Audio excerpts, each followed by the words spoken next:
할렐루야. 하나님의 나라가 독일과 우리 성도들 모든 현장에 임하는 그런 축복의 주일이 되기를 바라고요.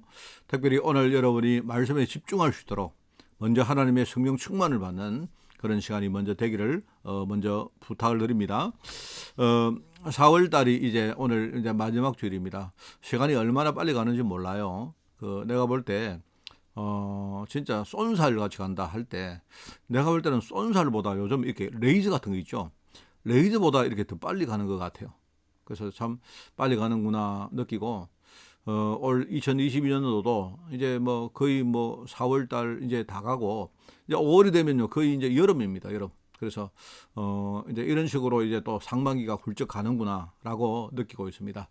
여러분도 우리가 어차피 가는 시간을 우리가 잡을 수는 없고요. 그러나 우리 자신이 한번 돌아보면서 올해도 우리가 정말로 말씀과 기도와 전도 속으로 우리가 더욱더 이렇게 한 걸음 깊이 들어가는 그런 증거의 한 해가 꼭 되기를 부탁드리고, 혹시 우리가 만약에 지금 놓치고 있는 게 있다면 여러분이 이 기회를 절대로 여러분이 그냥 낭비하지 말고 오늘 주일날 은혜 받고 하나님 주시는 말씀 가지고 또 정확한 그런 인도를 받는 그런 한 주간이 꼭 되기를 바랍니다.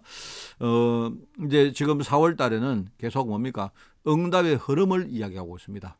그냥 응답이 그냥 되는 게 아니거든요. 응답이 제가 농사를 비유로 지금 4월 달에 메시지를 하는데, 여러분 그 씨를 뿌리고 싹이 틔워지고 그다음에 줄기가 이렇게 자라나면서 나중에 결국은 그런 과정을 거쳐서 열매가 이렇게 수확되는 것이거든요. 오늘 그래서 제목은 열매를 맺는 수학자 요셉의 예를 가지고 말씀을 좀 전하려고 합니다. 세상에는 그냥 되는 일이 없습니다. 열매 맺는 농부에게는요 반드시 수고라는 그런 단어가 따라옵니다. 수고하지 않으면 여러분 절대로 이 열매를 맺을 수가 없죠. 힘이 들어도 열매를 맺는 과정을 사실은 거쳐야 됩니다. 지금 많은 그 어려움 당하는 신앙인들, 좀 종교 생활하는 사람들 보면요, 그냥 하나님이 그냥 축복하시길 기다립니다. 그런데 여러분이 어떻게 보면 기다리는 것도 굉장히 큰 수고를 동반합니다. 뭐 이런 수고를 거치지 않고 그냥 내가 응답받으려고 하는 그런 성도들에게 사실 큰 문제점이 하나가 있는데요. 이게 뭐냐니까, 그냥 내가 만약에 응답을 받으면 뭐 그게 좋을 것이라고 생각되지만 꼭 그렇지 않습니다.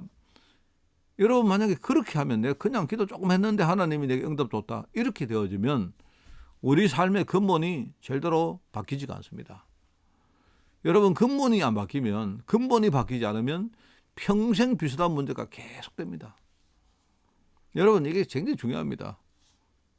그래서 저는 개인적으로 이렇게 뭡니까, 우리가 하나님의 능력을 믿고 하나님의 역사를 우리가 믿기 때문에 뭐 거기에 대해서 내가 부인을 못 하겠습니다만은요, 우리가 지금 오늘 막 이렇게 기도한다고 막 우리가 막 금식하며 기도한다고 하나님이 응답하신다, 지금요 내가 정말로 금식하고 특별한 방법을 쓰고 내가 그렇게 뭘 한다고 하나님이 지금 내게 뭡니까 어떤 역사하신다, 저는 그걸 그렇게 믿지 않습니다. 그렇게 믿지 않고 그렇다고 하나님이 그렇게 못한다는 말이 아니라, 저는 그런 신앙은 별로 그렇게 건강한 신앙이 아니라고 생각합니다. 그렇게 생각합니다. 그래서 하나님은 백성들을 축복하시기 전에 축복받을 그릇을 먼저 우리 만들기를 원합니다. 그래야 우리가 제대로 축복을 받을 수가 있죠. 그리고 또 그게 우리가 축복받는 데서 끝나는 게 아니고, 지금 내가 받는 축복이 발판되어서 하나님은 이 발판 위에서 그 다음 축복을 만들어 가기를 원합니다. 그죠? 내가 지금 받는 축복이 그게 끝이 아니란 말입니다. 그 다음 축복의 발판이 되어지고 그렇게 계속 이 축복이 이어지는 것입니다. 그렇게 되어야 우리가 진짜 사람을 살리고 전 세계에다가 우리 복음운동에 뭔가 중요한 문을 여는 그런 어떤 그 응답들을 우리가 누릴 수가 있는 것입니다. 여러분, 그래서 요셉이 애굽 총리가 되어서, 그죠? 하나님이 예비하신 축복들을 누린 것은 참 이게 귀한 것인데, 그런데 우리가 그냥 그렇게 볼 게 아니고 말입니다. 요셉이 그 축복들을 수확하기 이전에 아브라함과 이삭과 야곱의 어떤 결단과 또 시행착오와 또 고생과 이런 많은 과정들이 전부 다 발판됐다는 것을 우리가 보면요, 그렇게 봐야 그게 정확합니다. 이 정말 여러분, 이게 얼마나 중요한지 몰라요. 저는 이걸 알고 나서 저는요, 내 신앙 자체의 색깔이 완전히 바뀌었습니다. 저는 내가 어려움 당하면서 내가 복음을 붙들었는데, 내가 사실 처음에 내가 복음 붙들 때는 물론 내가 어려우니까 힘드니까 내가 뭔가 이 힘든 어떤 상황에서 내가 벗어나기 위해서 내가 복음을 붙든 게 많습니다. 그래 맞는데 일종의 그런 내 동기부여가 된 거는 맞는데요. 그런데 얼마 지나지 않아서 저는요 알았습니다. 내가 복음을 정말 내가 깨닫고 난 다음부터 내가 영적으로 눈을 떴던 것 같아요. 보니까 내 자신의 영적 상태는 완전히 지금요 내가 망할 수밖에 없는 상태입니다. 내가 어려움 당한 거는 그 사람 문제다, 뭐 여러 가지 환경 문제나 뭐 어떤 내 자신의 어떤 뭐 행운의 문제나 이런 것도 있을 수가 있지만 보다 근본적으로 내 자신의 영적 상태가 이게 망할 수밖에 없는 상태라는 사실을 내가 알았습니다. 그러면 이게요 우리가 사람의 문제고 환경의 문제고 뭔가를 조금 바꾸면 될 문제 같으면 우리가 그렇게 방법을 쓰면 되지만 이게 가장 우리 인간의 근본적인 문제면 내가 하나님을 떠나서 그때부터 저주라는 상태 속에 내가 빠졌고 이걸요 지금 계속 조장하고 나를 계속 뭡니까 저주 가운데 더 깊이 밀어넣는 존재가 있는데 그 흑암이 그게 맞다면 그렇다면요 내가 복음을 안 붙들면 안 되죠. 내가 복음을 붙들어야 실제로 흑암이 무너지고 이 흑암이 만들어온 내 인생의 흐름이 바뀔 수가 있는 것입니다. 그걸 저는 알고 나서부터는요 그냥 내가 기도 좀 해서 내가 응답받고 이런 생각은 그때부터 나는 완전히 내가 바꿨습니다. 내가 내 자신이 살아왔던 많은 세월의 그 어떤 저변에는요 눈에 안 보이는 부분까지 보니까 이게요 어느 날 내가 보여지는 거 있죠. 그러면서 우리 가문의 실제 현실도 봤고요.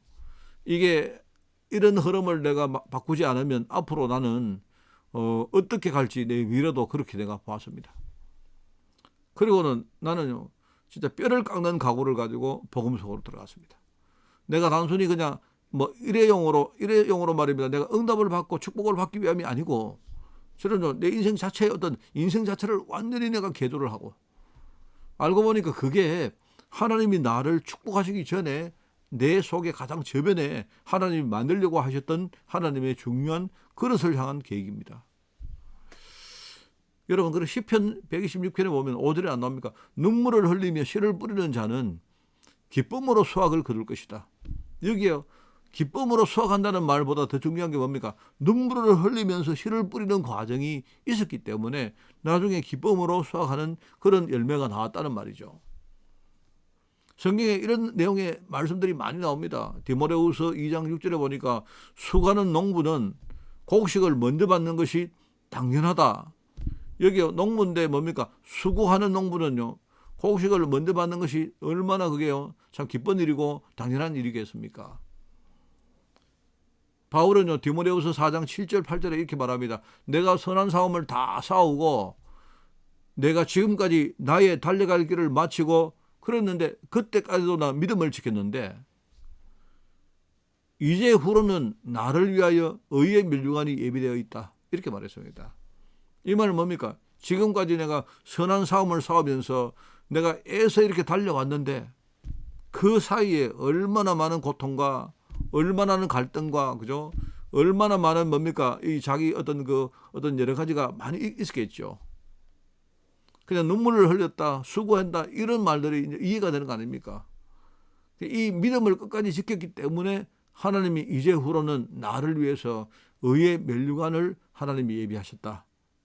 이렇게 고백을 하는 겁니다. 골로새 1장 29절에 보니까 나오죠. 교회 일꾼된 나 바울도 하나님의 뜻을 위하여 내 속에서 능력으로 역사하시는 이의 역사를 따라 내가 힘을 다하여 내가 수고한다. 이렇게 말했습니다. 여러분 그래서 지난주에 잠깐 그 이야기를 했습니다. 지난주 제가 우리 한빛교회 오후 예배 때 이야기를 했거든요. 뭐냐니까 또 이번 한빛교회 제가 수요 메시지도 언급을 했는데요. 하나님이 주시는 응답의 세 가지 키워드가 있습니다. 이 세 가지를 여러분 아셔야 돼요. 첫째는 뭐냐니까 내가 우리 선대로부터 물려받은 소중한 영적 유산이 있느냐. 이게 굉장히 중요합니다. 내가 우리 선대에서 내가 물려받은 유산이 진짜 내가 제대로 있느냐 없느냐. 굉장히 차이가 많죠. 자, 그 다음에 그러면 이것이 다냐? 그렇지 않습니다. 두 번째는 뭐냐니까 내 자신이 내가 열심히 내가 축적을 하는 영적 재산을 지금부터 만드는 것입니다. 이게 중요합니다. 여러분 영적 배경되는 우리 뭡니까 많은 나의 기도 배경된 이런 분들이 나를 위해서 만들어주는 유산도 중요하지만요. 내 자신이 만드는 재산도 굉장히 중요합니다. 여러분 당연한 이야기 아니겠습니까? 그런데 여기에다가 한 가지 더 있습니다. 마지막으로 하나님이 전도자에게 특별히 주신 구별된 축복이 있다 이 말입니다. 저는 이걸 가지고 보너스라고 말합니다. 보너스인데 여러분 이게 예상된 보너스 말고 예상하지 않았는데 주시는 보너스가 있어요. 여러분 그래서 이게 굉장히 중요합니다. 그래서 아마 여러분 직장생활 해보신 분들은 아시죠? 저도 옛날에 해봤거든요. 뭐 제가요 뭐 우리가 직장을 다닐 때 월급이 얼마고 보너스는 1년에 뭐 예컨대 600%를 받고 이게 다 우리가 이제 정해진 거죠.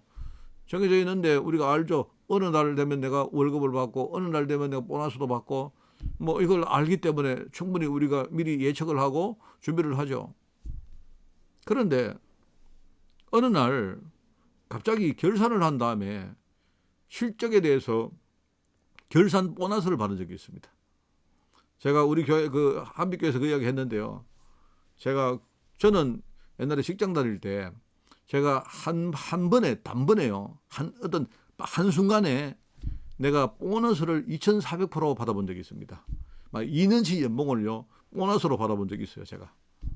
정규 보너스 다 받고 당연히 월급도 받고 정규 보너스 다 받고 말하면 연말이 됐는데 이제 실적이 나온 겁니다.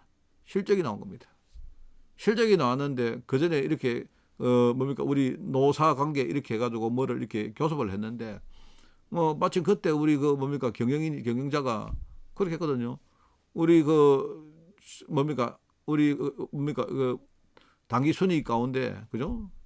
예컨대 말입니다. 우리 뭐 순이익 가운데 영업이익 가운데 몇 퍼센트를 연말 보너스로 주겠다 이렇게 약속을 했거든요. 근데 우리가 실적이 어떻게 나올지 아무도 모르죠. 그랬는데 그 해에 엄청난 실적이 나왔어요. 그래가지고 나중에 연말에 보너스를 받아왔는데 이게요 완전히 2,400%다. 깜짝 놀랐습니다. 예상치 않았던. 내가 볼 때 저는 생각할 때 하나님이 전도자에게 주시는요 구별된 축복이란 거는요 이거 보너스 완전히 예상치 않았던 일종의 연말 실적 보너스 같은 보너스입니다. 어마어마합니다. 하나님이 전도자에게 어떤 축복을 주는가 여러분 아십니까? 이게 우리가 하나님의 응답을 누리든지 축복을 누릴 때 우리가 알아야 될 세 가지 키워드입니다. 그래서 개인은요 가급적이면 우리 개인은 하나님이 나를 축복하실 이유가 있는 사람으로 우리가 준비돼야 됩니다. 하나님이 축복할 이유가 있는 그런 이유를 가진 자가 되어야 되는 게 굉장히 중요해요. 그죠? 자, 그리고 우리 교회는 뭡니까? 우리 교회들은요, 우리 교회 안에 여러 가지 사람들이 있거든요. 그런데 교회는 우리가 반드시 여러분 아셔야 될 게 교회는 어떻게 하든지 뭡니까? 어떻게 하든지 우리가 이런 사람을 살리고 도와주면서 그들을 위해서 우리가 영적인 배경되어주는 이런 분위기를 만드는데 거기에 힘써야 됩니다. 교회는 반드시 그래야 됩니다. 여러분 교회가 우리가 갈등을 하지 말라는 이유는요. 자꾸 사람들끼리 갈등을 하면 이게 굉장히 약화되어집니다. 그래서 우리가 좀 잘못하는 일 있고 해도 좀 잘 넘어가고 그죠? 뭔가 다른 사람 이야기도 우리가 귀를 열고 경청을 하고 이렇게 하라는 이유는 뭐냐니까 우리가 이게 뭡니까 한마음 한뜻을 이렇게 만들어서 뭔가 연약한 사람들과 우리 후대들을 위해서 진짜 기도하는 이런요 배경이 되어지는 이런 분위기를 만들어야 안 되겠습니까? 그리고 여러분이 만나는 현장에서 여러분이 사람을 많이 만나지 않습니까? 현장에서 여러분이 현장에서 만나는 사람들에게 이 사람은 하나님이 내가 누리는 이 축복들을 전달하고 이들에게 전하라고 하나님이 붙이는 사람이구나. 여러분 이렇게 생각하고 여러분의 삶의 목표를 내가 직장을 가든지 내가 어떤 뭡니까 내가 뭐 극장을 가든지 그죠? 내가 사람을 만나든지 내가 어떤 일을 하든지 뭡니까? 여기에 우리가 삶의 목표를 두고 사는 것이 중요합니다. 여러분 자꾸 이렇게 이런 과정을 거치면서 살아가면요, 정말입니다. 하나님께서 나의 노후와 후대를 위해서 어떤 축복을 예배해놨나 여러분 반드시 체험하는 날이 올 것입니다. 자, 그런데 여러분 현장에서 어려움 당하는 많은 성도들이 어려움을 겪으면서 그 이유를 질문을 합니다. 그 많은 경우에 하나님께 질문을 해보면 하나님께서 주로 하나님 하시는 대답이 기다리라, 좀 기다려봐라 이렇게 말합니다. 그리고 모세 경우처럼요, 네 자신의 열심을 좀 내려놔봐라, 내려놓으라고 그렇게 하십니다. 하나님은요, 기다리다가 모세가 힘이 다 빠진 이후에 하나님 모세를 사용했습니다. 여러분 아시죠? 그랬던 모세가 나중에 홍해 앞에서 백성들에게 뭐라고 말합니까? 출애굽기 14장에 나오거든요. 나중에 모세가 뭐라는가? 홍해 앞에서 백성들에게 너희는 가만히 있어서 여호와께서 오늘 너희를 위해 행하시는 구원을 보라 이렇게 말했습니다. 이게 굉장히 중요한 말이거든요. 오늘 우리가 홍해를 가는 이건 하나님의 뜻이다 이 말입니다. 홍해를 건너서 가나안 땅으로 가는 것은 하나님의 뜻이기 때문에 우리 자신이 하나님의 뜻을 우리가 열심히 한다고 하나님 뜻이 이루어지고 우리가 열심히 안 한다고 하나님 뜻이 뭔가 방해를 받고 그런 게 아니다 이 말입니다. 하나님은요, 어떤 경우라도 어떤 방법으로라도 하나님이 하신다는 말입니다. 그렇기 때문에 우리가 하나님이 하시는 그 역사부터 우리가 먼저 체험해야 될 거 아닙니까? 이게 중요하지 않습니까? 아마 이 말을 할 때 거기에 실패했던 자신의 어떤 그 과거가 아마 생각났다고 저는 생각합니다. 그래서 가만히 있었어. 오늘 너희를 위해서 행하시는 하나님의 구원을 보라 이렇게 말합니다. 사도행전 1장 4절에 뭐라 합니까? 예루살렘을 떠나지 말고 내게서 들은 바 아버지께서 약속하신 것을 기다리라. 이게 누가 했던 말이죠? 누가가 썼던 편지입니다. 그죠? 누가가 데오빌로에게 썼던 두 번째 편지가 바로 사도행전입니다. 그런데 예수님께서 하시는 그 말씀을 전달을 하는데요. 뭐랍니까? 예루살렘을 떠나지 말고 내게서 들은 바 아버지께서 약속하신 것을 너희들이 기다리라. 이렇게 말했다. 누가가 첫 번째 편지가 뭡니까? 그게 누가복음입니다. 그죠? 똑같은 대상자에게 보냈던 편지인데 첫 번째 편지가 누가복음이고 두 번째 편지가 사도행전입니다. 자, 그러면 누가복음에는 뭐라 합니까? 누가복음 24장 49절에 보니까 볼지어다 내가 아버지께서 약속하신 것을 너에게 보내리니 너희는 위로부터 능력이 입혀질 때까지 이 성에 머무르라. 그렇게 말을 했습니다. 여러분 열심히 하지 마라, 열심히 부르지 마라 하니까 어떤 사람은요, 그러면 게으르게 살아야 됩니까? 이렇게 반문하는 좀 약간 그 지능이 떨어지는 성도가 많이 있습니다. 복음 안에서 하나님 주시는 능력을 받아서 그것 가지고 우리가 최선을 다하라 이 말 아닙니까? 먼저 우리가 근본부터 알면 우리가 복음의 해답을 낼 수밖에 없지 않습니까? 순서가 이렇습니다. 첫 번째 뭡니까? 근본을 우리가 알면 그러면 이 근본을 알면 이 문제 해결은 복음밖에 없구나. 여기에 답을 낼 수밖에 없다 이 말입니다. 이거부터 하라는 겁니다. 자, 그 다음에는 뭡니까? 그러면 하나님이 축복을 주시는데 하나님이 축복을 주시는 참된 이유가 뭡니까? 그 이유는 사람 살리는 일이죠. 여기에 내 삶의 방향을 맞추는 것입니다. 그게 두 번째입니다. 자, 그리고 세 번째는 뭐죠? 하나님 주시는 힘을 내가 공급받아서 그것 가지고 내가 최선을 다하라 이 말입니다. 이게 우리가 하나님의 인도받는 중요한 내용입니다. 이런 과정이 있었기 때문에요, 요셉이 나중에 열매를 맺은 수학자가 되었다 이 말입니다. 자, 오늘 첫 번째입니다. 자, 하나님은 초대교회 제자를 통해서 가장 중요한 열매를 맺었습니다. 그죠? 어떤 과정이었습니까? 복음운동 시작을 여신 분이 누구죠? 씨를 뿌리신 그리스도 예수님이었습니다. 하나님의 아들 예수 그리스도 복음의 시작이라 마가복음 1장 1절.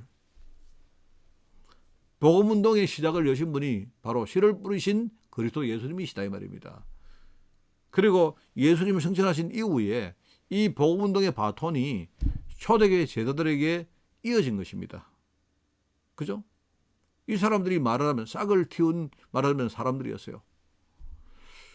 그리고 뭡니까? 수많은 어려움을 당했는데 결과적으로 성령의 능력을 덧입은 마가다락방에 모인 제자들, 얼마나 많은 고난과 어려움들을 당했습니까? 그러나 지금요, 사람들이 막 핍박하고 내부적으로 시험이 일어나고 해도요, 상관없습니다. 그래도 복음 운동은요, 계속 되어집니다. 예루살렘에 수많은 소동들이 일어나도요, 뭡니까? 사람들이 막 복음 전한다고 핍박을 하는데 그럼에도 불구하고 뭡니까? 3,000명, 5,000명 사람들이 막 복음 들고 일어나는 사람들이 있습니다. 베드로가 말입니다. 복음을 전했는데 사람들이 이 말을 듣고 어떤 사람은요, 이 말을 듣고 마음이 찔린 사람들이 나왔는데요. 그런데 두 종류의 사람들이 그때부터 나눠집니다. 베드로의 메시지를 듣고 마음이 찔린 사람들이 회개를 하고 돌아오는 사람이 있었는가 하면요, 마음이 찔려가지고 그때부터 뭡니까? 뭔가 이 사람들이 이빨을 갈면서 뭡니까? 어떤 사람들에게 말하면 이 복음 전하는 베드로와 많은 사람들에게 해코지를 하려고 했던 그런 사람이 있었단 말입니다. 똑같이 마음이 찔렸는데 하나님의 은혜 받은 사람들은요, 회개를 하고 복음으로 돌아오는데 똑같이 마음에 찔린 사람들은요, 오히려 더 뭡니까? 사단 충만해가지고요, 전도자를 핍박하는 쪽으로 간다 이 말입니다. 그래서 여러분, 우리가 현실에서 어떤 문제 일어나도 괜찮아요. 결국은 뭡니까? 어려움 당했지만 성령 능력을 덧입어서 마가다락방의 제자들은요, 그때부터 복음운동에 큰 물꼬를 열어간 것입니다. 이런 과정이 있었기 때문에 나중에 뭡니까? 베드로, 요한, 바울 같은 사람들 가는 데마다 동력자 제자를 만났고 그리고 교회를 세우는 열매를 맺은 것입니다. 오늘 특별히 베드로는 복음운동의 열매를 맺은 사람입니다. 여러분, 베드로는 여기 나오죠. 베드로는요, 이 중요한 근거가 나옵니다. 그게 뭐냐니까 하나님이 베드로에게 베드로야, 내가 네 반석 위에 내가 교회를 세울 것이다. 내가 반석 위에 교회를 세울 거다 이 말입니다. 하나님이 미리 그 약속을 했습니다. 베드로가 그죠, 그 축복을 받은 사람이에요. 나중에 베드로가 베드로전서 2장 9절에 뭐라 합니까? 너희는이라고 말했지만 나는 이 말 아닙니까? 그죠? 뭡니까? 우리는 왕 같은 제사장들이다. 우리는 거룩한 나라다.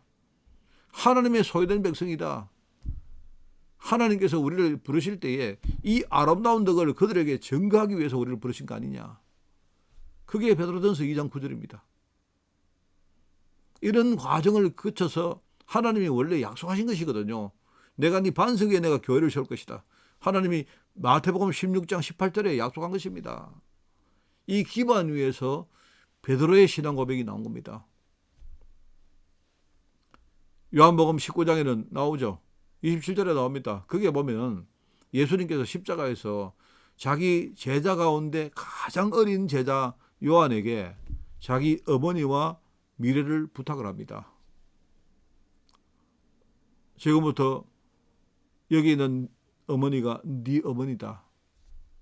겉으로 볼 때는 이게요, 그냥 그 자기 가족의 미래를 맡긴 것처럼 보이지만 그게 아닙니다. 굉장히 중요한 미래의 어떤 운동의 뭡니까? 중요한 주역으로 이 요한에게 맡긴 겁니다. 그리고 요한이 나중에 뭐라 합니까? 요한이 나중에 요한복음에 보면요, 특별히 이제 그게 베드로에게 한 말이지만 하나님이 베드로에게 미래 운동에 대한 중요한 어떤 사명을 맡긴 기록이 안 나옵니까? 베드로가 그걸 받았지만요, 나중에 뭡니까? 요한만 살아남고 중간중간에 모든 사도와 제자들은요, 거의 다 순교합니다. 예수님의 사도 가운데 유일하게 끝까지 남아서 그죠, 일종의 천수를 누린 사람은요, 요한밖에 없습니다. 그런데 이 요한은요, 나중에 죽기 얼마 전에 도미티안 황제 때 핍박을 받고 밤모섬에 이 사람이 유배가 되어서 거기서 중요한 환상을 보는데 그게 요한계시록입니다. 하나님께서 요한계시록에서 뭡니까? 미래운동의 중요한 방향을 하나님이 제시를 합니다. 그 내용을 쓴 것이 요한계시록이에요. 이 말입니다. 그리고 요한은 일종의 미래운동의 열매를 맺은 사람이었다 이 말입니다. 그러면서 사도행전 9장에 보니까 하나님이 바울을 앞으로 어떻게 쓸 것인지, 내가 이 바울을 통해서 앞으로 이방인들과 이방 임금들에게 어떤 일을 할 것인지, 거기에 대해서 중요한 메시지를 제일 처음에 하나님이 바울이 아니고 뭡니까? 아나니아에게 이 사실을 전가합니다. 나중에 바울은 디모데후서 4장 7절에 보니까 8절에 이 신앙 고백이 안 나옵니까? 자기가 어떻게, 내가 지금까지 어떻게 살아왔는지, 하나님이 자기를 선교운동에 어떻게 쓰셨는지, 그 신앙 고백이 나오는 것입니다. 여러분, 이게 중요합니다. 여러분, 그냥 열매가 맺는 게 아닙니다. 그게 아니고 앞에 엄청나게 많은 씨를 뿌리는 사람들, 싹을 틔운 사람들, 줄기를 뭡니까 맺은 사람들, 줄기를 키운 사람들 있었습니다. 이런 과정을 거쳐서 뭡니까 초대교회의 제자들, 특별히 베드로, 요한, 바울이 복음운동과 미래운동과 그리고 선교운동의 중요한 열매를 맺었다 이 말입니다. 오늘 두 번째입니다. 자, 그러면 우리가 만약에 생을 들여서 이 열매를 맺으면 하나님이 어떤 축복을 주십니까? 이 축복은 전부 다 전도를 위한 축복입니다. 우리가 흔히 말하는 5가지 힘입니다. 여러분, 이 5가지 힘은요, 우리가 늘 영적인 힘, 하늘의 지혜, 그 다음에 건강의 축복, 경제의 축복, 만남의 축복, 이렇게 외우고 있습니다. 우리 흔히 오력이라는 겁니다. 오력. 그죠? 5가지 힘이다 말입니다. 왜 이게 5가지 힘이냐? 우리가 복음운동을 해보면요, 이 복음운동에 이 5가지 힘이 없으면요, 절대로 우리 복음운동을 할 수가 없습니다. 저는 이거 굉장히 중요하게 생각합니다. 저는 그래서 우리 한국의 한빛교회에서 저는요, 마지막에 축도하기 전에 제가 반드시 하는 게 있습니다. 축도하기 전에 제가 매주마다 돌아가면서 이 오력 기도를 한 가지씩 간단하게 하고 축도를 합니다. 저는. 왜요? 복음운동에 이 5가지 힘이 없으면요, 아무 일도 못 합니다. 그리고 이 5가지 힘은요, 동시에 뭡니까? 하나님이 전도 때문에 내게 주시는 중요한 축복입니다. 그죠? 전도 때문에 주시는 축복이다 이 말입니다. 그러면서 또 하나는 뭡니까? 우리 후대들에게 반드시 가르치고 우리 후대들이 이것을 좀 갖추어서 장착하고 그렇게 살도록 우리가 해야 될 5가지 사명이기도 해요. 정말 저는 이게 참 중요하다고 생각합니다. 우리가 영적인 힘 이런 거는 잘 알죠. 영적인 힘, 우리 성령 충만의 힘이 있어야 된다. 이건 아는데 사람들이 하늘의 지혜와 건강의 축복과 경제 축복과 그리고 이 축복의 사람을 만나는 이 축복이 얼마나 필요한지를 사람 실제로 잘 모르고 있습니다. 저는 다른 건 몰라도 제가요, 건강과 경제는 어느 날 제가 정말 깨닫고 저는 진짜 내가 회개를 했습니다. 하나님이 내게 주신 건강과 이 경제 축복을 내가 이걸 진짜 내가 잘 몰랐구나. 뭘 몰랐구나. 내가 전도를 잘 모르니까 전도에 대한 중요한 뭡니까? 언약이 없다 보니까 하나님이 내게 주신 이 건강과 경제, 특별히 또 만남도 그렇습니다. 이런 축복들을 우리가 그냥 생각하는 거예요. 제가 이걸 잃어보고 나니까 알겠더라고요. 늘 말하지만 저는요, 제가 유럽을 갈 때마다 이야기합니다. 내가 건강하지 않으면요, 뭐 우리가 그냥 하는 뭐 선교 뭐 이런 것들은 그냥 하는 말에 불과해요. 건강하지 않으면요, 선교는 그냥 유럽에 가지도 못합니다. 아예. 제가요, 실제로 성도들에게 이야기합니다. 여러분, 우리가 건강하지 않으면요, 주일날 교회 와서 예배 드리는데 집중력을 우리가 뭡니까 낼 수가 없습니다. 많은 사람들이, 건강하지 않은 사람들은요, 메시지 시작하면 졸기 시작합니다. 그리고 우리가 딴 생각을 합니다. 산만해집니다. 집중도가 떨어집니다. 사단이 자꾸 우리 그렇게 만듭니다. 이게 건강하지 않으니까 그래요. 여러분, 건강하지 않으면 밥도 제대로 못 먹고 잠도 제대로 못 자고 그렇습니다. 여러분, 건강하지 않으면요, 오히려 우리가 건강하지 않은 것들이 오히려 뭡니까, 이게 악순환이 되어서 내가 건강하지 않기 때문에 내가 정상적인 생활을 못하게 되고, 정상적으로 내가 못 사니까 더 그게 건강을 해치고, 이게 계속 그렇게 악순환이 됩니다. 경제도 마찬가지입니다. 여러분, 내가 경제를 한번 잃어보니까요, 내가 알겠어요. 이게 얼마나 큰 축복인데, 그런데 이 경제의 중요한 언약을 내가 모르고 내가 하나님께 진짜 죄를 지었구나. 진짜 내가 회개를 했습니다. 네, 그러면서 내 마음속에 하나님 내가 만약 경제 회복해 주시면 나는 지금부터 내가 내 자신의 배를 불리고 내가 그냥 육신적으로 사는 그런 인생이 아니고 내가 정말로 내가 하나님 앞에 내가 작지만 내가 귀한 헌금도 드리면서 그죠? 내가 하나님께 정말로 쓰임받는 그런 사람으로 살아가겠습니다.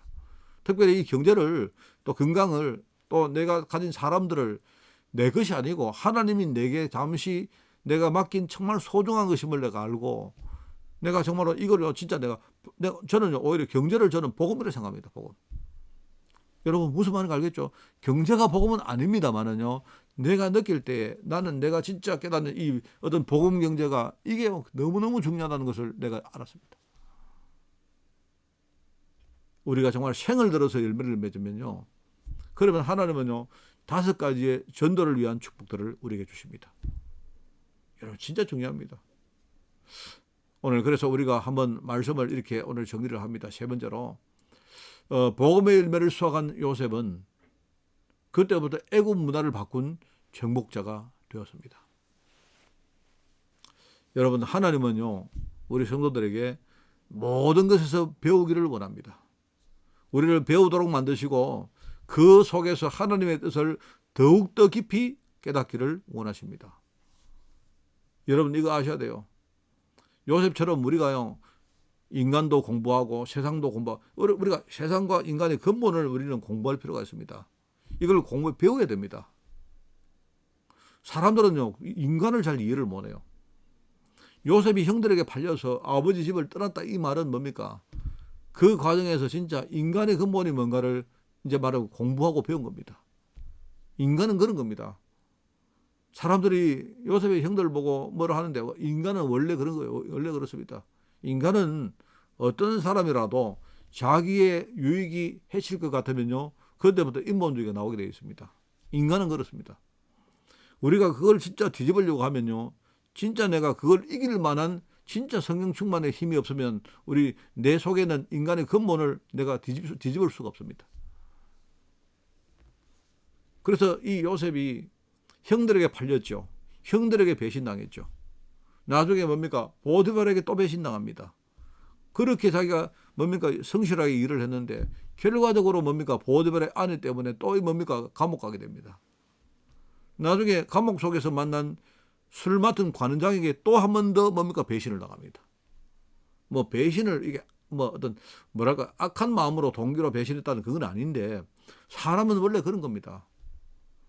술 맡은 관원장이 뭐라고 합니까? 자기가 요셉에게 뭡니까? 은혜를 입었지 않습니까? 꿈을 꿨는데 요셉이 그 꿈을 딱 이렇게 뭡니까? 정확하게 해몽을 해주죠. 그게 너무 기쁜 마음이지 뭡니까? 내가 밖에 나가면 절대로 잊지 않겠다. 당신의 그 고마움을 잊지 않겠다. 이렇게 말했지만 그런데 그 사람이 그걸 지킬 수 있는 상황이 아니지 않습니까? 그 관원장이 악한 마음으로 그렇게 한 게 아닙니다. 그게 아니지만 사람은요. 그때는 그랬지만 지나면요. 금방 이게 망각하는 게 그 사람입니다. 우리가 돌아보면 뭡니까? 만약에 그게 요셉에게 굉장히 큰 도움이 됐죠. 만약에 이 술 맡은 관원장이 잊어버리지 않고 오히려 요셉에게 은혜를 베풀어서 요셉을 석방시켰다면 요셉은 아마 총리가 되지 않고 그냥 자기 집으로 돌아갔을 것입니다. 하나님의 계획은 뭡니까? 요셉에게 뭔가 중요한 복음의 열매를 맺게 해서 요셉을 통해서 애국 문화를 바꾸는 것이 그게 하나님의 계획 아닙니까? 이렇게 된 겁니다. 그러면서 나중에 애국 현장에서 많은 어려움을 당하고 그죠? 감옥 속에도 들어가고 했지만 이게 전부 다 뭡니까? 하나님을 믿는 믿음을 준비하시는 그 시간표였거든요. 나중에 총리가 되어서 형들을 다시 만납니다. 형들을 다시 만났지만 요셉은 형들에게 절대로 인간적인 그런 정죄를 하지 않습니다. 왜요? 요셉이 그릇이 큰 겁니까? 그거 아닙니다. 요셉이 뭔가 이 어떤 인정이 많아서 그렇습니까? 그것도 아닙니다. 요셉이 뭔가 말입니다. 자기가 형들에게 뭡니까? 뭔가 이 어떤 자부심을 세우기 위해서 그렇습니까? 그것도 아닙니다. 요셉은 진짜 하나님의 언약을 알았어요. 그래서 뭐라면 형들에게 나를 여기에 보낸 분은 형들이 아니고 하나님이십니다. 하나님. 하나님이 형들을 통해서 나를 먼저 우리 가족을 살리고 우리 민족 살리시려고 이 땅에 보내신 거 아닙니까? 그렇기 때문에 형들 두려워하지 말고 뭔가 이렇게 뭡니까? 그렇게 하지 마십시오 하랍니까? 그렇게 하면서 뭡니까? 하나님이 분명히 살아계시고 하나님의 언약이 지금 이루어지고 있다는 사실을 형들에게 전달하고 확인시킵니다. 이게 요셉입니다. 이것이 바로 지금 복음의 열매를 수확한 요셉이 나중에 애굽 문화를 정복한 것처럼요. 지금 하나님은 우리가 그렇게 되기를 원합니다. 요셉처럼 인간과 세상과 모든 그런 부분의 근본을 우리가 공부해서 배우는 것입니다. 여러분, 우리가 세상에서요, 배우지 못할 것 아무것도 없습니다. 그 결과 진짜 하나님을 믿는 믿음, 확고한 믿음이 우리 속에 딱 자리 잡기를 원하는 겁니다. 여러분, 다른 건 몰라도 이거는 흔들리면 안 돼요. 그리고 내가 만나는 모든 사람에게 하나님의 언약을 전달하고 확인시키는 그런 제자가 되기를 원하신다 이 말입니다. 여러분, 우리 그 4월달 메시지 여러분 잘 기억하시고요. 혹시 여러분이 지금 현실이 힘듭니까? 저는 제가 여러분에게 위로하지 않겠습니다. 그게 아니고요. 정확한 하나님의 언약의 말씀을 여러분에게 전달하겠습니다. 하나님은 저와 여러분을요, 복음의 사람으로 만들기를 원합니다. 우리 안에 각인된 뿌리 내린, 그죠? 우리 체질화된 많은 복음 아닌 것들을요, 바꾸기를 원합니다. 그거부터 하나님이 치유하기를 원합니다. 그래서 내가 당장 응답이 아니라 내가 진짜 응답받을 그릇을 갖추면 그러면 그 그릇 속에 하나님이 응답들을 채우시는 것입니다. 그러면 우리가 이 하는 과정 속에서 뭐합니까? 우리는 사람을 배우고 세상의 근본을 우리가 배우는 것입니다. 아, 그렇구나. 그러면 우리가 그때부터 사람을 보는 각도가 달라지고 사람을 수용할 수가 있습니다. 그러면서 이제 하나하나 우리 과정을 통해서 나를 통해서 이루어지실 하나님의 언약을 우리가 확인하고 그 부분에 분명한 확고한 믿음을 내가요 지금부터 가지는 것입니다. 그러면서 우리는 내가 만나는 모든 사람에게 이 사실을 우리가 전달하고 이 사실을 우리가 설명해서, 그죠? 거기에 분명히 또 마음이 열리는 제자가 있다면요, 그들에게 이 언약을 계속 뭡니까? 확인시키는 그런 삶들이 우리에게 펼치는 것입니다. 여러분, 정말 이 속에서 여러분 자신을 살리고 우리 후대와 교회를 살리고 또 나아가 내가 만나는 많은 사람들을 살릴 우리 독일 복음화, 유럽 복음화의 제자로 쓰임받는 그런 한 주간 되시기를 예수님 이름으로 축원해 드립니다. 기도하겠습니다. 하나님 아버지 감사드립니다. 또 우리 4월 마지막 주에 또 메시지 주시고 또 말씀으로 또 우리가 인도받게 하시니 너무나 감사드립니다. 하나님 아버지, 하나님은 우리에게 응답 주시기 위하여 이런 과정을 통해서 우리에게 하나님 정말 이 언약을 이루어 하셨는데 이 사실을 우리가 분명히 알고 늘 믿음으로 승리할 수 있도록 주님이 축복하시고 우리를 통해서 많은 제자가 일어날 수 있도록 주님이 또 한 번 축복하여 주옵소서. 이 모든 말씀 예수님의 이름으로 기도드리옵나이다. 아멘.